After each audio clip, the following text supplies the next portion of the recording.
So guys, welcome back, and we will be discussing this topic, pollution in Delhi. Okay. So basically, to understand this topic, pollution in Delhi, you need to understand that the factors which are responsible for pollution in Delhi, apart from the factors, what is the basic pollutants which are there in Delhi, and also you need to understand the concept of smog. Okay. So actually this pollution in Delhi has turned out to be an annual event, means every year it is happening. Every year it is happening in the month of October, November. Okay. I would say timing of this is also like October, November only. Okay. Because there are multiple factors which we will discuss, and it is commonly referred to as smog. Smog is basically smoke plus fog. Okay. Now where does this smoke come from? This smoke comes from Haryana, Punjab, where the farmers, after cultivating or after harvesting rice, they burn the rice straws on the field. And they burn it, why? Because they do not have any mechanism set for disposing of that agricultural residue, post harvest residue it is called as, because the mechanism or the machines for treating those crop residue they are expensive, and what they do is they burn it on their own fields and they prepare a seed bed for the next crop to be grown, and it is what they believe that it contributes in the fertility of the soil as well, that burning. So all the smoke from Punjab and Haryana, after burning those rice straws and all, it comes to Delhi. Apart from it, we celebrate Diwali also. So we burst crackers, although they are banned. In Delhi though they were banned, green crackers were here. So but in nearby areas, yes, people do, and which contributes to a lot of smoke in the atmosphere. Apart from it, fog. What is fog? Okay. It is a geographical concept, and to understand this, we will go back to the board.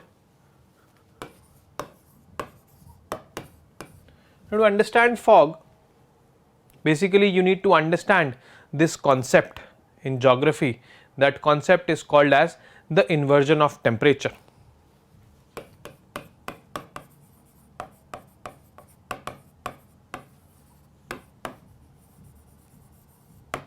Or temperature inversion also it is called as. Now what is this inversion of temperature? So we will discuss abhi. So what is fog? Fog is basically clouds that have come up on the earth or near the earth, and in the winter season you see or you witness a lot of fog. Now what is it? What happens? This is the earth. We should know this concept that the land basically gets heated faster and gets cooled faster as compared to the water. Water gets heated slowly and gets cooled also slowly. Okay. So these clouds,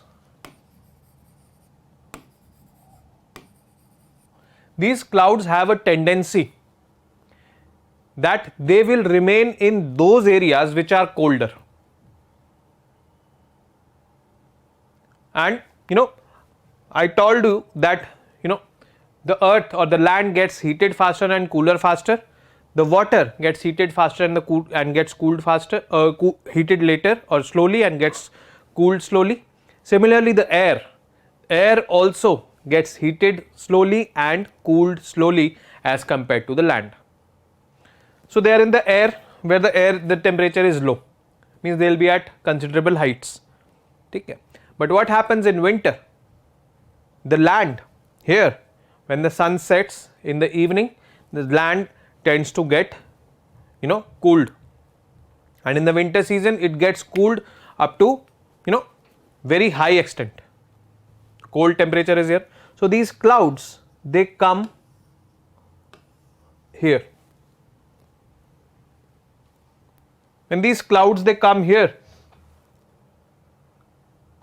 because this is cooler, and this is called as fog. Now what is temperature inversion? The land became more cooler than the air, which generally not happens in the summer months, in the monsoon months, even in the spring and all, autumn and all. It does not happen. The air remains cooler than the land. But in winter season, the land becomes more cooler than the air. The air comparatively is warmer as compared to the land. That is why when you touch things or a surface in winters, it is cool or colder. So that is temperature inversion, and this temperature inversion attracts clouds in the near the surface, and that is why in the winter months you see fog, and this fog dissipates immediately the sun rises. When the sun rises, this fog dissipates, because the sun now starts warming this particular land, and land gets heated faster. So these clouds will go up where there is cold. Okay. So this is the concept of fog. Now the winter is coming, the winter is setting in North India. So temperature inversion, not to a very high extent, but to a certain extent has started happening. The land has started to be more cooler as compared to the air, which is attracting these clouds, which is attracting the fog. And when these clouds are near the earth's surface, simultaneously smoke is also being emitted. So they coagulate and they form smoke. Smoke plus fog. And that is why this hazy sky is there, grey sky is there, which is a culmination of smoke and fog. And it is so dangerous that if people say that if you are a non-smoker and you are out in Delhi for the whole day, and when you come back home you smoke 10 cigarettes a day, and sunlight is not able to penetrate this. Since sunlight is not able to penetrate fully, it will not dissipate. These clouds will not dissipate. That is why it stays here for 2-3 weeks, and in those 2-3 weeks you will see hazy sunlight, very less sunlight reaching. This is because of these particles, the smog particles. The current situation has triggered a temporary ban on construction activities and movement of trucks and diesel 4-wheelers that do not comply with BS6 norms. Even the schools till class 8th, they were shut down, and it was ordered that the schools should be conducted in online mode, because the government feared that the children coming out in the open, they might contract diseases, which was actually not desirable. And this happens every year. Last year though, even coaching institutes and all were also shut down. The situation was so worse. Now factors responsible for such phenomenon: burning of agricultural waste. At this time of the year, burning of agricultural waste in Punjab and Haryana happens, and which is the dominant reason for the smoke and haze over Delhi. The particulate matter from the burning contributes 30 to 40% of PM 2.5. PM 2.5 stands for particulate matter concentrations in Delhi's air during this time.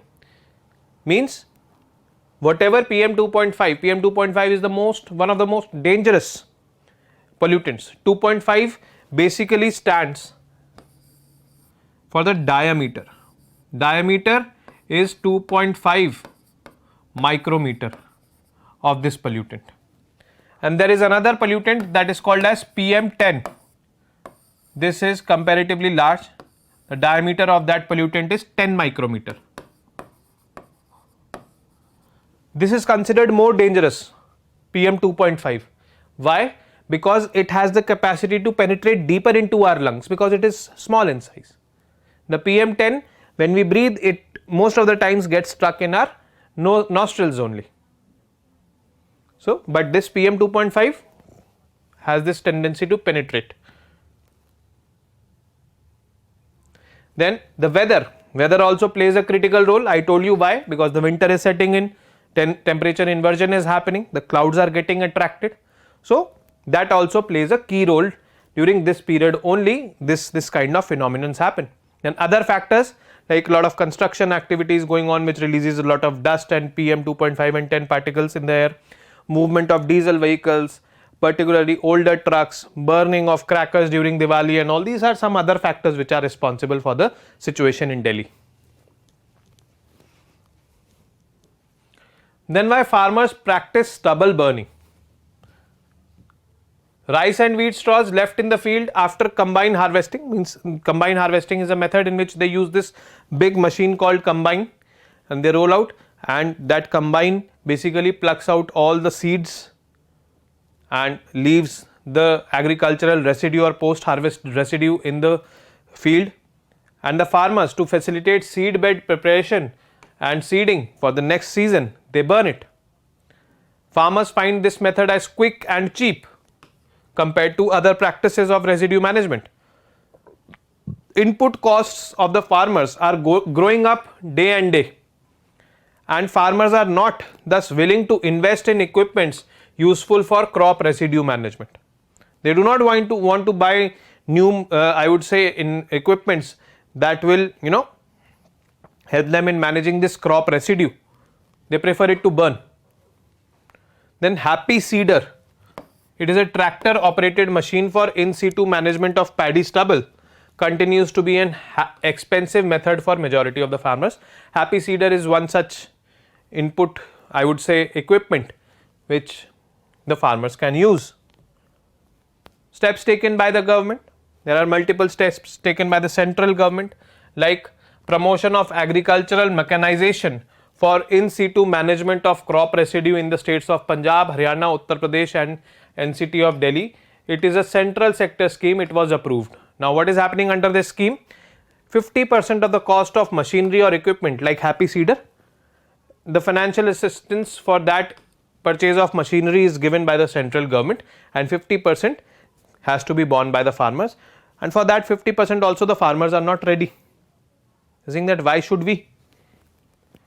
Over the last 3 years the center has been heavily subsidizing various agricultural machines, and even the center has said that whatever profit comes from, because you capture that crop residue, you sell it to the government, and whatever profit the government will earn from that biomass, 50% will be given to you also. Then also the farmers are not ready. Taken by the state governments and other agencies. State governments and other agencies are sensitizing farmers on healthier practices, means they are making them aware. Recently the Punjab government decided to give incentives to industries which install paddy straw fired boilers. Like one of my friends, he is the owner of one of the industries based in Punjab, and the name of his industries is Chima Boilers Limited, CBL, and he was also offered by the government that you manufacture those kind of boilers. He is into boiler manufacturing, which can use this paddy straw, or by burning the paddy straw the water boils in those boilers. So people are taking steps, but it is going to take time. It also decides to provide non-fiscal incentives to these industries in terms of availability of panchayat land for storage of paddy straw. Now various industries in which the boilers are installed, the government is targeting them also, that for burning you do not use coal, use paddy straw. क्योंकि उसको कहीं तो लगाना है, we have to use it somewhere or the other. So these companies say that where will we store that? We do not have ample storage facilities. The government said that okay, we will store it for you in some panchayat land or some area. From there you can pick it up and then use it for burning. Then I would say one of the game changer inventions by Indian Agricultural Research Institute. It is called as the Pusa decomposer. It is a bioenzyme. It is an enzyme. Bioenzyme means this enzyme is formed from some living organisms like microbes and all. Now, what does this enzyme do? It decomposes the stubble between 20 to 25 days after spraying. Means you have harvested it, the paddy straw is lying on your field. Earlier you burnt it, now you don't burn it, you spray this Pusa decomposer on them and leave it for 20 to 25 days. It will decompose itself in 20 to 25 days and convert into manure, and you can use it. It will contribute in the soil health also, better than burning. So, but the farmers say that who will wait for 20 to 25 days? Itne mein to we will sow the seeds for the next season. It is cost effective as well. One packet of 4 capsule costs ₹20 and can be used to make 25 liters of the solution that can be used in 1 hectare. Means 1 hectare ₹20. This Pusa decomposer capsules will be working. But people are still resorting to burning. Now, this is graded response action plan. This is a kind of plan which the government of NCT of Delhi brings into picture, and it depends and it constantly monitors the air quality, and accordingly steps are taken. Like if the stage 1 is moderate to poor, then steps are given. Stage 2, very poor air, steps are given what needs to be done now. Stage 3, steps are given, severely polluted air. And stage 4, emergency, it was reached. That is why ban of entry of trucks, halt construction work, begin odd even road scheme for private vehicles. All these are graded responses. Graded responses means depending upon the air quality, we will take in or bring in the responses. That is called as graded response action plan, rolled out by the government of NCT of Delhi, and this comes into picture whenever such kind of situation comes. Now, the next piece of news, very important, that is Supreme Court upholds the EWS quota. Now, this we discussed, I think, in the month of September, when Justice UU Lalit, he just became the Chief Justice of India.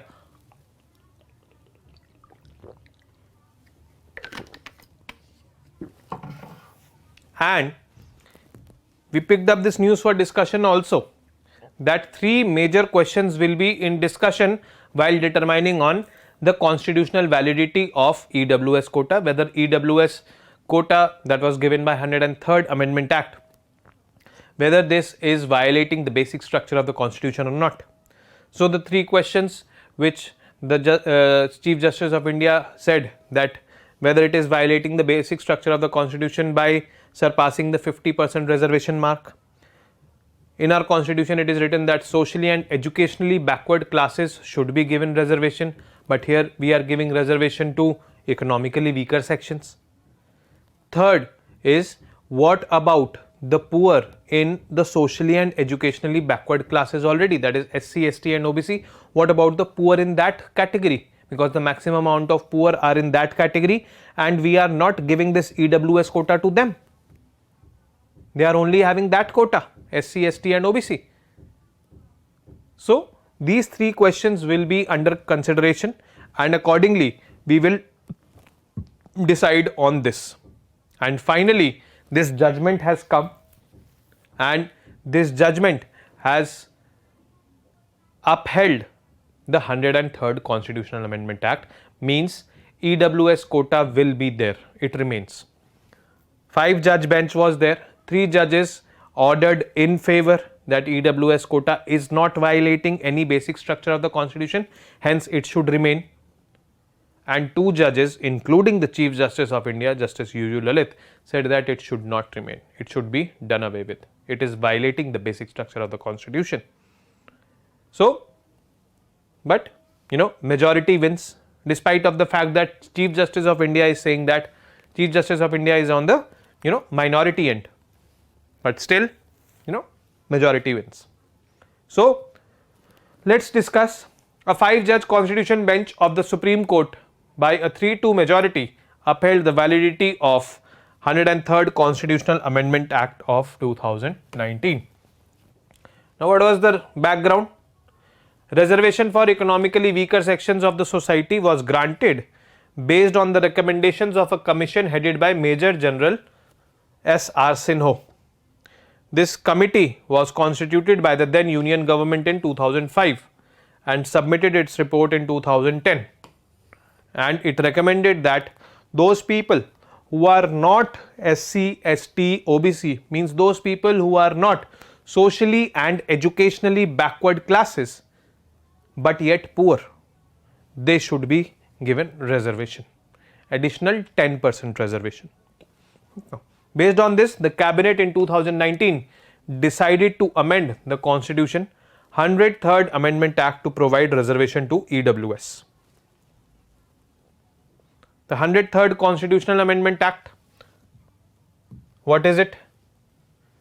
Added clause 6 to article 15 of the constitution to give government the authority to make special provisions for the EWS among citizens who are not already eligible for reservation. The act allows up to 10% reservation in public and private educational institutions. Mind you, public and private educational institutions, whether aided or unaided, with the exception of minority run institutions.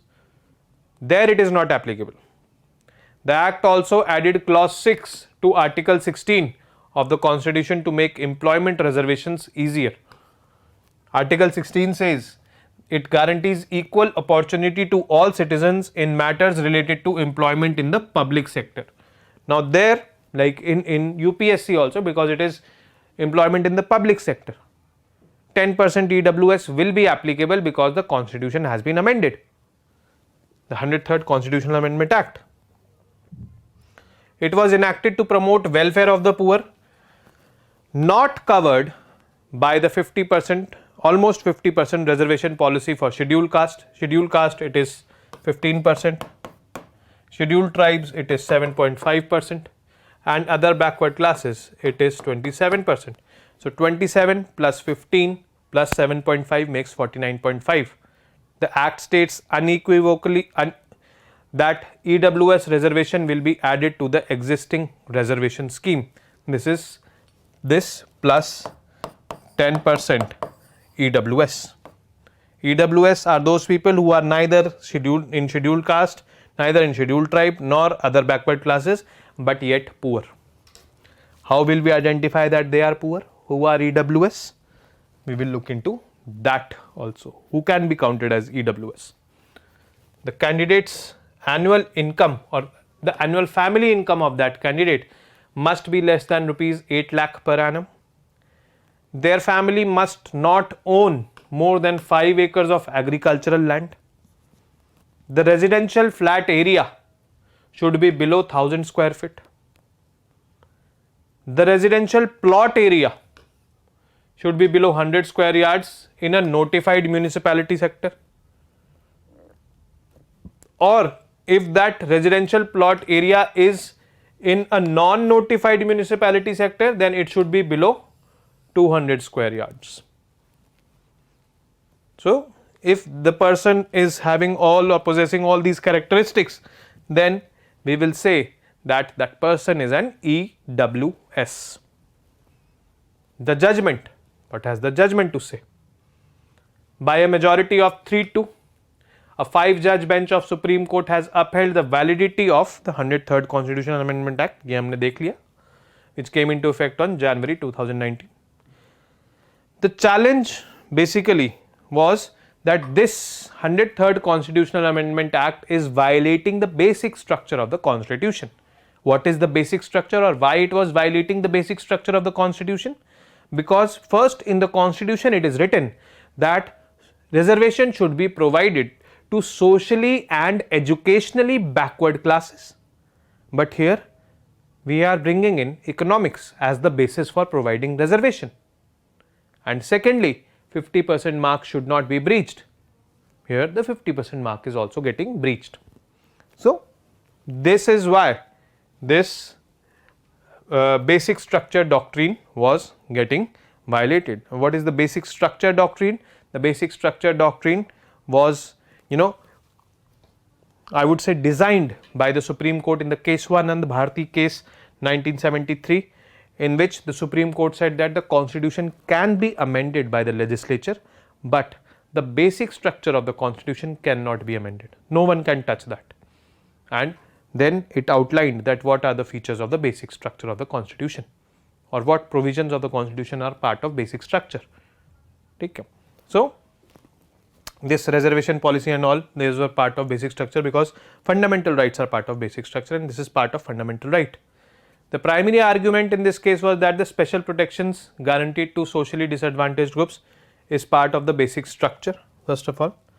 And the petitioners argued that the 103rd Amendment Act departs from this position by promising special protection to the people on sole basis of economics. The three justices, or the three judges which gave in favor, Justice Dinesh Maheshwari, Bela Trivedi and S.B. Pardiwala. This Justice Dinesh Maheshwari ruled that reservation based only on economic criteria does not violate the basic structure of the constitution. He also added that the exclusion of classes covered in 15(4) and 16(4), that is OBC, SC, STs, in the 103rd Amendment Act does not damage the basic structure. He said that excluding those poor people from socially and educationally backward classes does not violate the basic structure. Okay. Means we are entitled to give them reservation also. Okay. So, not a problem. Then Justice Bela Trivedi ruled that treating EWS as a separate class would be a reasonable classification, and that treating unequal equally would violate the principle of equality under the constitution. What she meant was, if we treated the economically weaker sections as equal to non-EWS and not give them reservation, like earlier we were not giving them, then we are treating the unequals as equals, which is violating the basic principle of equality mentioned in the constitution, and hence they should be given reservation. Then Justice Trivedi said that 75 years after independence it was time to revisit the system of reservation in the larger interest of the society. Then S.B. Pardiwala observed that reservation is not an end, it is means. It should not be allowed to become a vested interest, but for the poor people reservations should be there. So, these are the judgments what they said. Now, here we will also cover what these two people said. Now, can reservations be provided to on an economic criteria? All of the five said yes, it can be provided. Then why these two judges differed? Can SC, ST, OBC groups be excluded from EWS reservation benefits? Yes, they should be excluded because they have their separate set of reservation, that is 15%, 7.5% and 27%. But these people said that no, SEBCs, the poor of SEBCs, the poor EWS of these SC, ST and OBCs, they should also be given. Why are they devoid? Since it is for economically weaker sections, these categories of people are also economically weaker, and as per the data they are the most poor. Then why are they devoid? Okay. Then can EWS reservations exceed the 50% limit? They said yes, and they said no, breaching the 50% limit here will be a gateway for further compartmentalization. Now the seats left for general category are somewhere around 40% only, because some reservation in some places is given to the persons with disability also. They also have reservation. So this is compartmentalization. Okay. So this is the basic judgment on which they differed. This point basically means that what about the poor in scheduled caste, scheduled tribe and OBCs? This EWS quota does not apply for them. It should apply for them also if you are solely looking at it from economically weaker section point of view. So this was their viewpoint.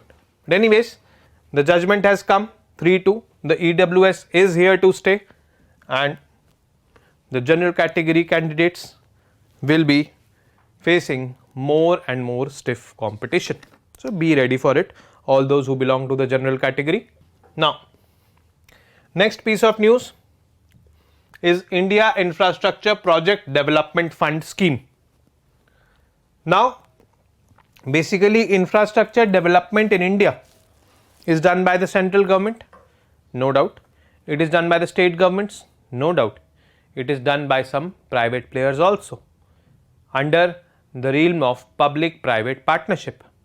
Like for example, in the Delhi Metro, there is a line that is called as the Airport Express line, that is under that was built under the public private partnership, Reliance and the government.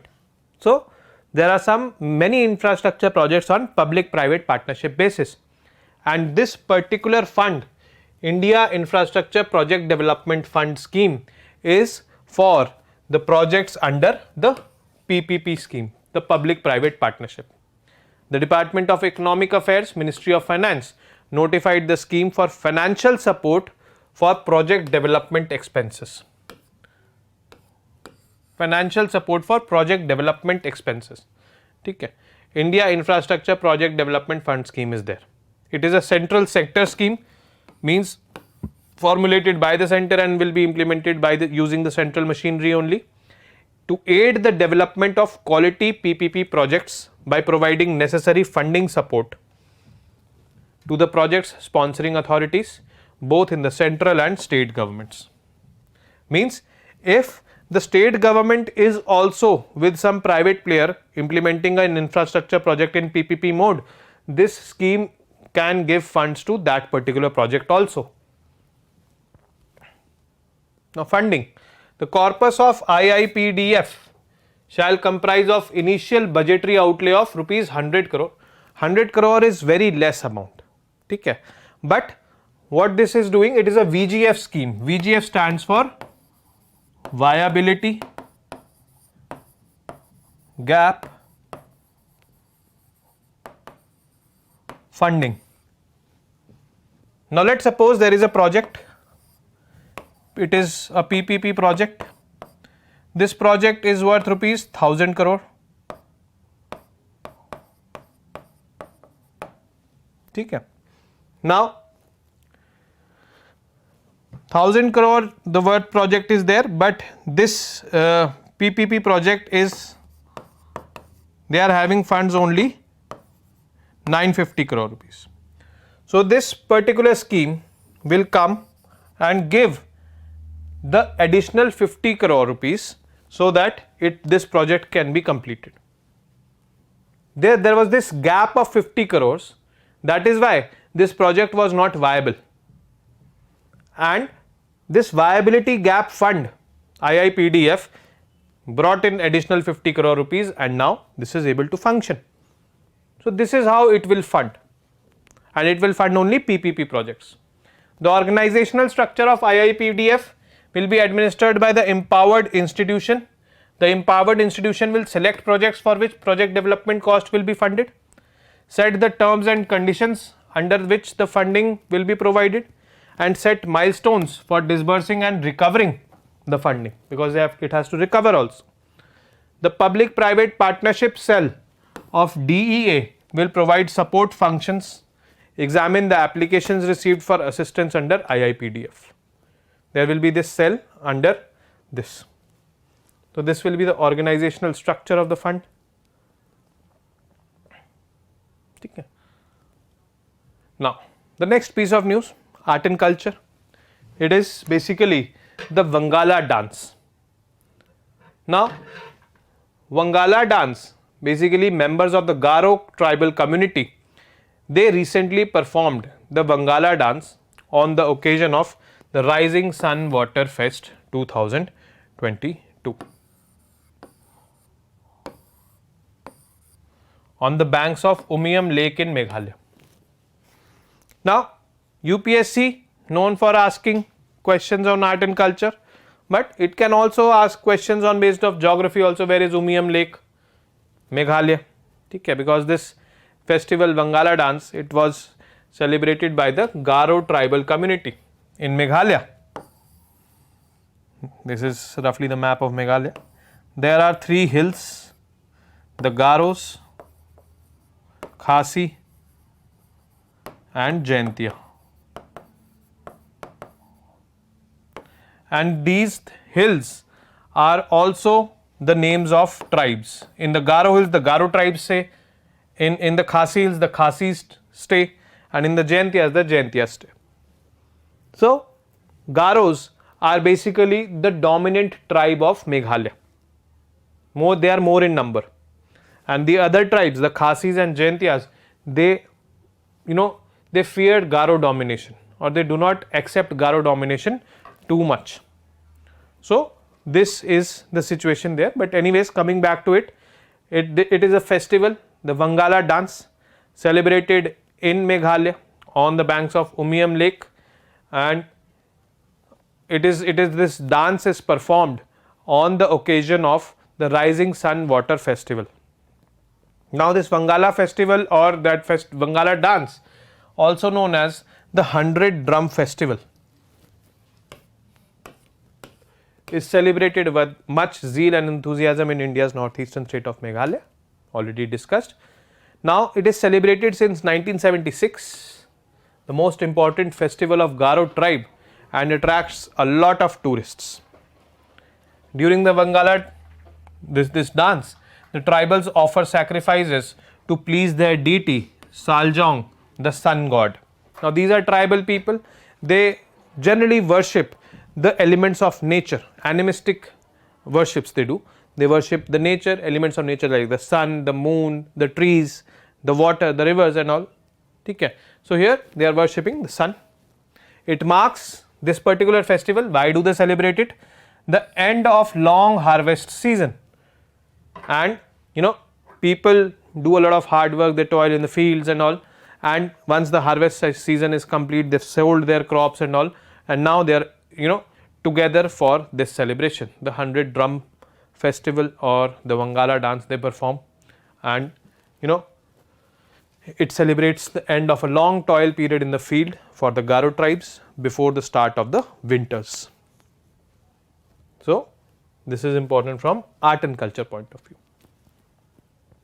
Now, next piece of news, voting rights for NRIs. So, first of all, let us understand the concept of NRIs. Who are NRIs?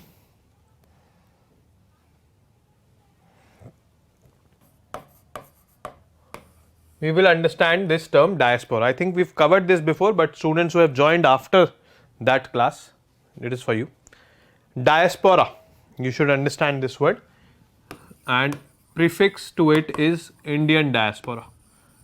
Indian diaspora is basically those people of Indian origin, those who have their roots in India, but now are not in India, living in India. They have dispersed from India. They have dispersed and they have become citizens of other countries. That is why we call them overseas citizens of India. But their roots are Indians. Their forefathers, forefathers, they were Indian, and that is how the genes and all are Indians in them. Their cultural roots are Indians. Or earlier there was a category persons of Indian origin, but in 2015 these were merged.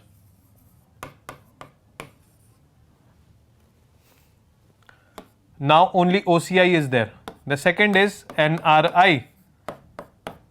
NRI basically stands for non-resident Indians. They are Indians, but they are not residing in India. Okay. So, those are NRIs basically. And since they are Indians, they should have voting rights. Okay. They should have voting rights, but there is a catch here. Does the government allow them to have voting rights? Like if a person who has gone from India just 6 months ago, and within 6 months he has voting rights, he will not register himself separately. But if it has been more than 6 months, you are away from your country, then you are allowed to vote, but you have to register yourself first as a voter, and then you have to come in physical presence for voting. You cannot vote from there. You have to come here and vote. Okay. So, if it has been more than 6 months, you have to first register and then you have to come here and vote. Okay. So, this is the basic provision of voting for NRIs which is there in place as of now. Now, Attorney General said that the central government was looking at ways to facilitate distance voting for non-resident Indians, mainly migrant labourers. The Supreme Court disposed of a batch of petitions seeking remote voting for NRIs. Basically, some NRIs, they filed a petition in Supreme Court. The Supreme Court disposed that, but the Attorney General in that particular hearing said that the central government is looking for options to in this particular aspect, that we should allow remote voting to the NRIs. How many NRIs are there if I have to estimate? According to estimate, India has the largest diaspora population. Indian diaspora population roughly stands at 32 million. Okay. So, which is roughly around 3.2 crores. The diaspora population, diaspora basically has OCIs plus NRI, out of which this 3.2 crore, 1.35 crore are non-resident Indians, are NRIs spread across the globe. Means these people have Indian citizenship, these people have not got the overseas citizenship as of now, but and are possessing Indian citizenship only. Many of the NRIs are in the Gulf countries, the US and the UK. Okay. They are not voters over there because they have not become citizens over there. Okay. But OCIs, they have become citizens over there and they are voters. Like Rishi Sunak, he can be called as an OCI. Voting by NRIs in the past. In 2019 Lok Sabha elections, 99,844 NRIs registered and 25,000 electors turned up to vote. इतनों ने register किया, but very less, 1/4 almost came for voting because they have to pay for the flight tickets and all. In 2014 parliamentary elections, 11,846 NRIs registered and only a fraction turned up to vote. Of the registered overseas electors, 90% belong to Kerala. Now, Kerala is one such state in India from which out migration is maximum, and the Keralites, they migrate to the Gulf countries majorly, and the males migrate, and this probably is one of the reasons why the sex ratio in Kerala is in favor of females. Sex ratio is number of females per 1000 males. Overall for India it is 943 according to 2011 census, but for Kerala if I see, it is more than 1000, means more than 1000 females per 1000 males, because the males are less, females are more. Why? Because the males have migrated to the Gulf countries. Okay. A major reason for low NRI registration and voting, despite India amending the Representation of Peoples Act in 2010 to enable NRIs who had stayed abroad beyond 6 months to vote, is this condition. Basically, we amended in 2010 that those NRIs who have stayed beyond 6 months in foreign countries, they are also allowed to vote, but they have to register. Earlier it was like, if you are outside the country, just 6 months has happened, then you can come and vote. But now, if more than 6 months also has happened, you have to register yourself and then you can vote, but you have to come here in physical presence and then vote. Take care. That is why this, due to this condition of coming here and voting, this low turnout you see. People do register as a voter, but they do not want to come and vote because money is spent on coming and going. What has the government done so far? Now, since the in-person provision of the amended act has attracted less people, okay, many PILs have been filed by NRIs in the Supreme Court. The Election Commission of India also formed a committee in 2014 on the court's direction to explore the options for overseas electors, how they can vote, and the committee narrowed it down to 2 methods. First is e-postal ballot and second is proxy voting. These two methods can be adopted by the NRIs for voting. None of them is adopted as of now. You should understand this. Presently, it is in-person voting only. But these are the two proposed methods through which voting can happen. What is ETPPS and proxy voting? ETPPS is basically e-voting or electronically transmitted postal ballot system. The electronically transmitted postal ballot system involves the NRI voter sending an application to the returning officer in person or online. Okay. The returning officer will send the ballot electronically. The voter can register their mandate on the ballot printout and send it back with an attested declaration. How will the voter send it back? The voter will either send the ballot by ordinary post or drop it at an Indian embassy where it would be segregated and posted. Mind you, the voter cannot electronically send it back because there is a threat of it being tampered while coming electronically. Proxy voting. Proxy voting is simply like I am an NRI outside. I will authorize my father, dad, you go, you vote for this particular candidate on my behalf. Okay. Obviously, there will be procedures established for that as well. But any known person will go and vote on my behalf. That is proxy voting. Okay.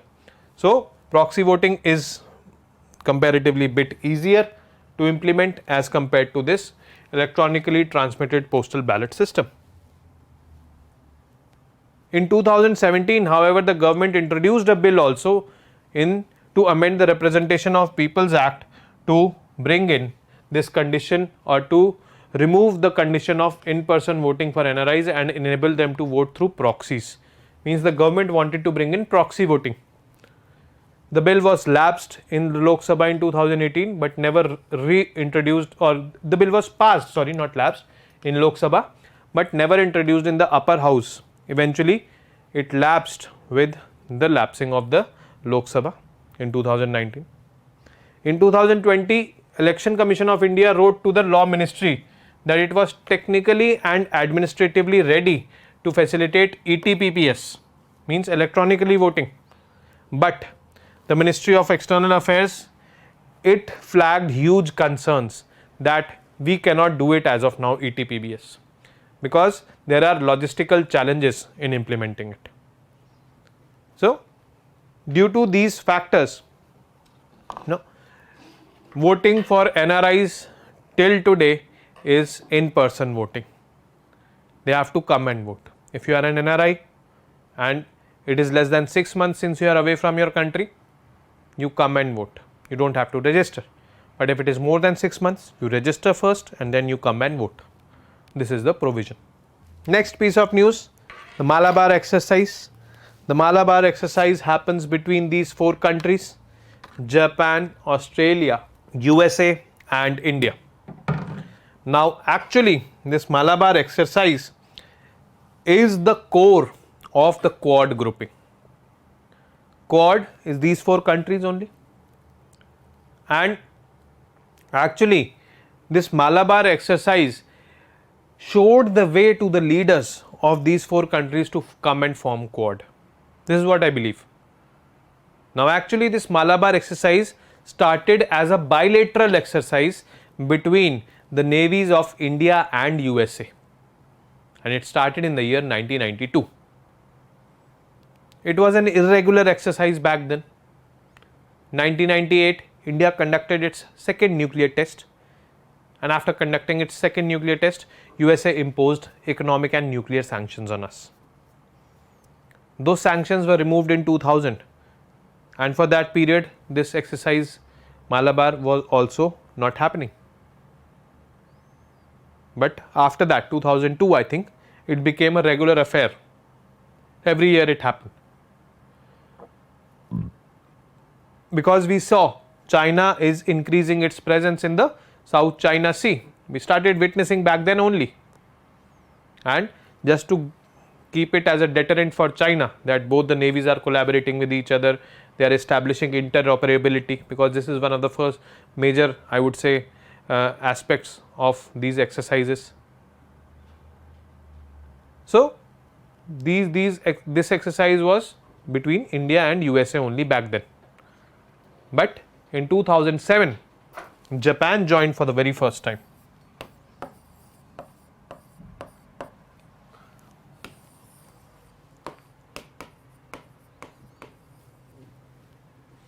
But participation of Japan was on and off, and eventually in 2014-15 Japan became a permanent member of exercise Malabar, and now it was a trilateral exercise between India, US and Japan.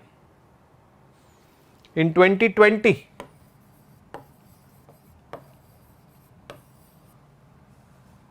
Australia also joined, and now it is between the navies of these 4 countries. Now, when Japan joined this exercise in 2007 for the very first time, that was also the year when Quad as a concept was conceptualized, that these 4 countries can come. Out of these 4, 3 are participating in Malabar. The 4th is remaining, we will also bring that, and eventually in 2020 Australia was also part of Malabar and now a permanent part of Malabar. So, this is a perfect example, Malabar exercise, how these exercises can lead to beautiful things like Quad or multilateral groupings like Quad. Okay. So, these are really very important. About the exercise, Malabar is a multilateral naval exercise that began in 1992 as a bilateral exercise between India and USA. It includes simulated war games and combat maneuvers. Since 2007, Malabar has been held alternatively off the Indian coast and in the Western Pacific. Japan took part in it for the first time in 2007. The exercise has been held every year since 2002. There was a gap after 92, 95, 96, 98. Then it was expanded into the trilateral format with the permanent inclusion of Japan in 2015. And Malabar exercise is among the navies of India, Japan, US and Australia now. Australia was inducted in 2020. Okay. So, this is all about the Malabar exercise. Now, we come to the next topic, that is the governor of the state. And the governor of the state, last week someone asked this as that what is the pleasure of the governor, and basically said that we will be discussing it in the coming week. But now what trend I was experiencing that time also, because in the newspapers it started coming, that there were increasing conflicts between the governors and the state governments in those states which were not ruled by the BJP. Like we saw it in Kerala, that is why this question was there, pleasure of the governor. Now I was witnessing in Tamil Nadu also, and it was there in news. There was conflict between the Tamil Nadu governor and Tamil Nadu government. Basically, governor is the executive head of the state, and the governor is appointed by the president. Appointed by the president means the central government or the cabinet or the council of ministers in the central, they recommend the name of a person and the president appoints that person as a governor. So, BJP will be sending its candidates as governors in different states, and in those states where non-BJP governments are there, there will be conflict between them. So, this has surfaced. Now, in Tamil Nadu, DMK, that is Dravida Munnetra Kazhagam, it is a political party, the leader T.R. Balu urged like all minded MPs to support a proposal to remove the Tamil Nadu governor R.N. Ravi. And similar call has been there in the non-BJP ruled states like Kerala also. What happened in Kerala? Governor Arif Mohammad Khan of Kerala threatened to dismiss ministers in the cabinet of Kerala. Can the governor do it? First of all, this question is there. This governor Arif Mohammad Khan thinks that, in the constitution it is written that appointment of the ministers is done by the governor and they hold office during his pleasure. During his pleasure means till when the governor wants, they can hold office, and the governor can remove them from office. This is what this governor of Kerala interpreted. Okay. But and that is why it is called as the pleasure of the governor, and that was the question. So why the context of this particular confrontation? Why the governor of Kerala is saying that he will dismiss the ministers of cabinet in Kerala? Because the governor has accepted a bill and the governor is reluctant to sign on that bill. The governor is not signing, the governor has veto powers. The governor has, with respect to a bill, when a governor receives, the governor has the following options. He can sign, he can return the bill for reconsideration, he can simply veto the bill, or he can not sign the bill, and fourth, he can send the bill to the president to sign it, to look into the matter. Okay. He has 4 options. So here the governor is not signing the bill. The bill is pertaining to, every governor is the de facto chairman or chancellor of the state government universities in the state. And this particular bill, the Kerala Universities Law Amendment Bill, basically is removing the governor as chancellor. And why will the governor sign such a bill? So, and the governor in turn is threatening that I can dismiss you. Now, appointment and removal. Article 155 of the Constitution and 156 of the Constitution says that governor is appointed by the president and holds office during the pleasure of the president. If this pleasure is withdrawn before completion of the 5-year term, the governor has to step down. Now, don't confuse with this pleasure of the president and pleasure of the governor. The president has his own pleasures. One of the pleasure is to appoint the governor, and the governor will hold the office till when the pleasure remains. As the president works on the aid and advice of the prime minister and the council of ministers, the governor can be appointed and removed by the central government. Per se, it is not the pleasure of the president. The president is just acting on the aid and advice of the prime minister and council of ministers. It is the pleasure of these people actually, if you have to see. While the governor's duties and responsibilities lie in a particular state, there is no provision for impeaching the governor. Like there is a provision for impeaching the president, there is no such provision for impeaching the governor. The governor will stay into office until and when the president wants. The term is 5 years, the term gets over, it depends on the president to reappoint that governor or not. Okay. And actually the central government is into picture, because central government or the prime minister and his council of ministers is responsible. The role of the governor. Article 163 of the Constitution says that the governor will normally be aided and advised by the council of ministers, except in those functions which require his discretion. There are some functions where his discretion works, the governor's discretion works, and one such is not signing a bill. Okay. One such is calling any member to form the government in the state, okay, if no one has established majority. So anyone can be called. Article 163(1) says council of ministers must aid and advise the governor. 163(2) says governor can act in his/her discretion in certain matters as permitted by the Constitution.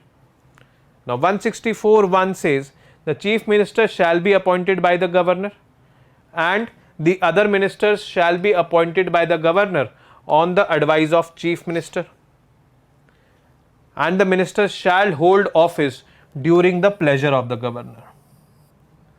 And due to this clause 164(1), the governor of Kerala is saying that the cabinet ministers are holding office, during my pleasure. I have appointed them, I can remove them. But the ministers in Kerala are saying this is not the case. This is not the pleasure. Your interpretation of pleasure is wrong. Actually, unless the cabinet or the chief minister advises the expulsion of a minister to the governor cannot cause the exit of a particular minister by himself. The governor has to be advised by the chief minister and his council of ministers for removing a particular minister. Then only that minister can be removed. Then the governor is only a titular head. Titular head means he is only having a title that he is the head of the state, and the cabinet has the majority. If the cabinet has the majority in the house, the governor cannot act against the cabinet. The governor cannot. There are some things in which the governor can, like reserving a bill, which the governor has done. But the way governor is threatening that I will fire you, I will remove you as a minister, that cannot be done. Although in the constitution it is written that the cabinet ministers hold office during the pleasure of the governor. But the pleasure of the governor simply does not mean his discretionary pleasure. It simply means that the minister cannot be removed unless and until the chief minister and his council of ministers advises the governor to remove them. Okay. So this was the case with respect to the governor. Other powers of the governor: he enjoys certain powers like giving or withholding assent to the bill. These are some discretionary powers on which it does not depend on the aid and advice of council of ministers. Then assenting to the convening of the state legislative assembly means the state legislative assembly should sit from this date to this date. Come, for this it does not need the advice. Then determining the time needed for a party to prove its majority. In the constitution it is written that in the considerable time period the party should be establishing majority.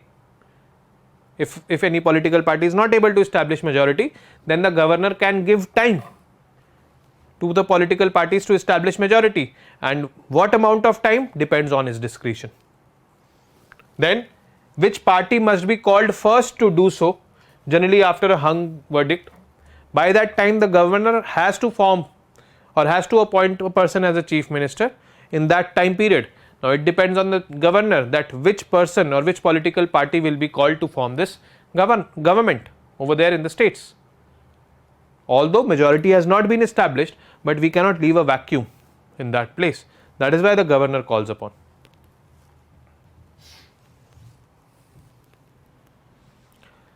Next piece of news: the state of the global climate report. The state of the global climate report 2022 has been released by World Meteorological Organization, WMO. As per the report, the global mean temperatures for 2022 are currently estimated to be 1.15 degrees higher than the pre-industrial times. Okay. Pre-industrial times, we take an average of 50 years before the industrial revolution came in, and from that benchmark we have to limit the rise in temperature. Like for example, the pre-industrial levels, if we say is basically the 1850 to 1900. Now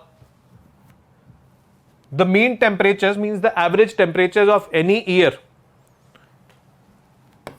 in the pre-industrial period.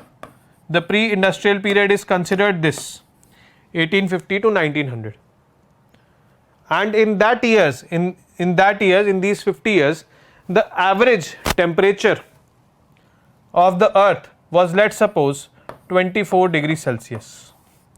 Just imagine a situation. Now we have kept a target for ourselves that we will not exceed, or the mean temperature when we reach 2100 this year, that is by the end of this century, it should not exceed beyond 25.5 degrees Celsius.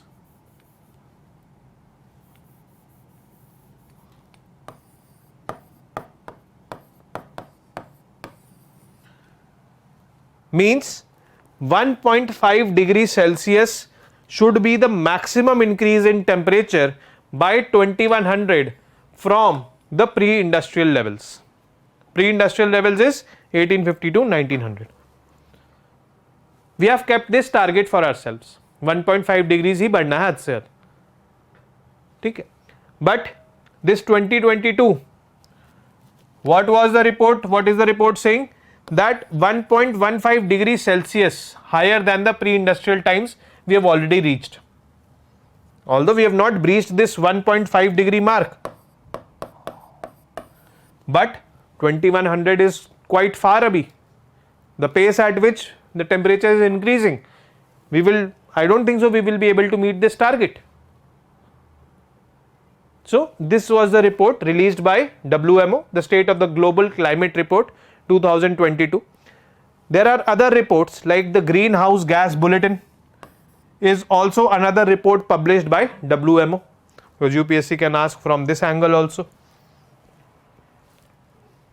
But this is a separate report. This is a separate report. We are discussing this report just for your factual information. I have given this. Now, WMO. What is WMO? It is basically an intergovernmental organization with a membership of 193 member countries.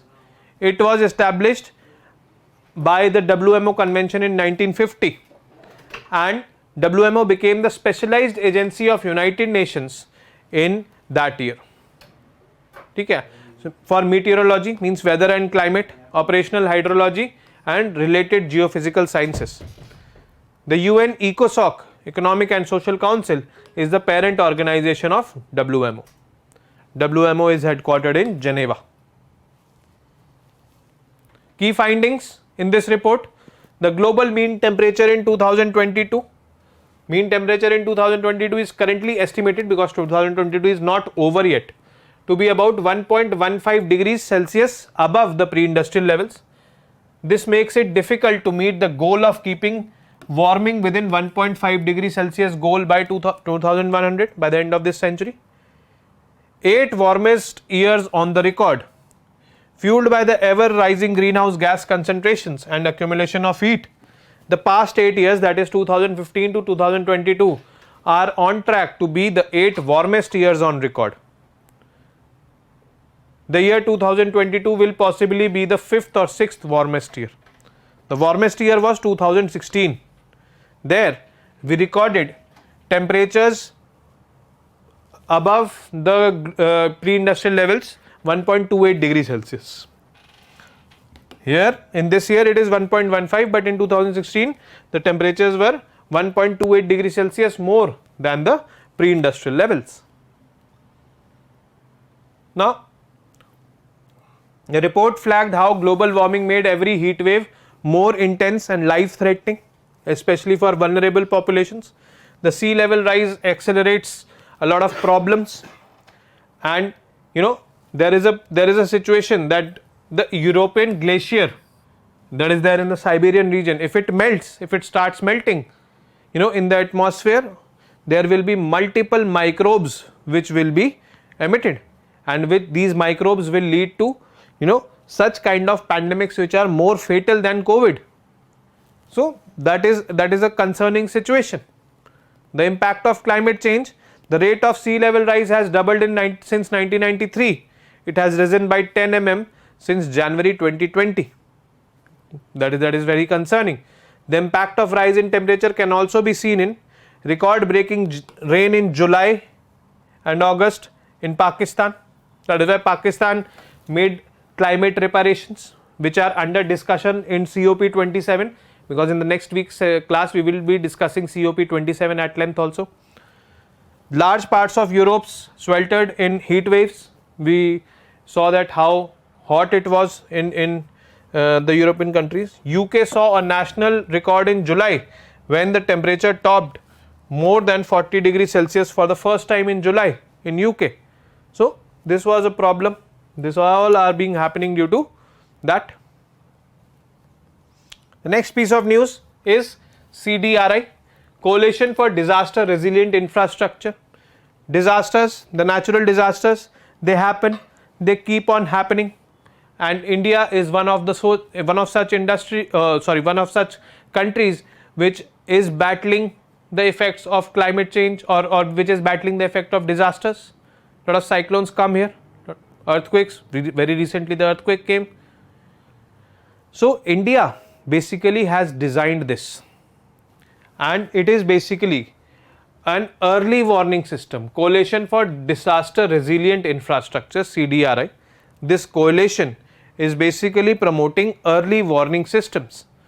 There should be early warning systems for a disaster to come, and due to this early warning systems we can reduce the losses. Disasters will come.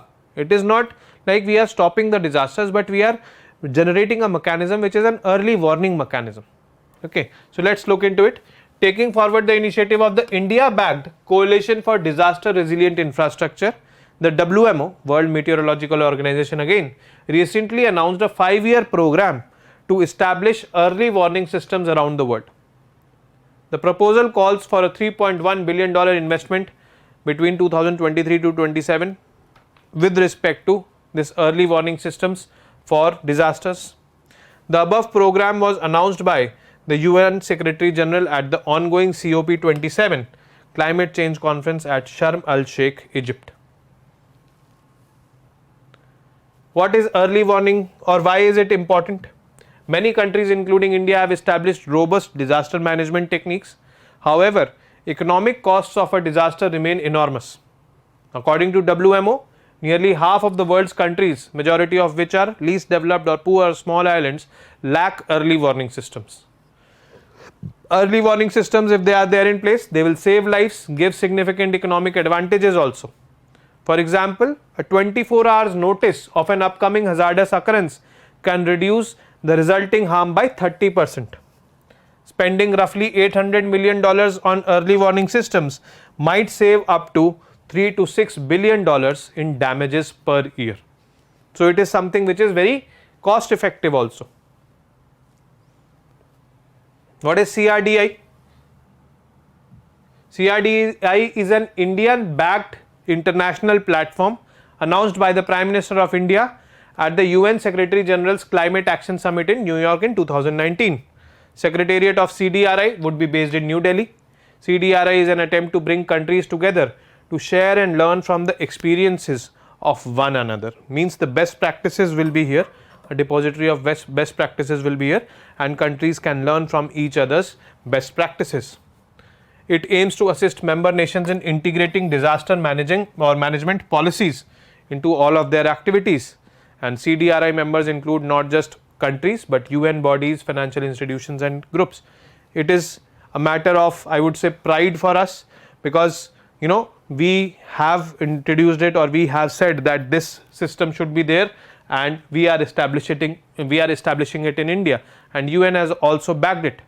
To identify and promote best practices, this is the main purpose, to provide access to capacity building, to work towards standardization of designs and all, should be the main works of CDRI.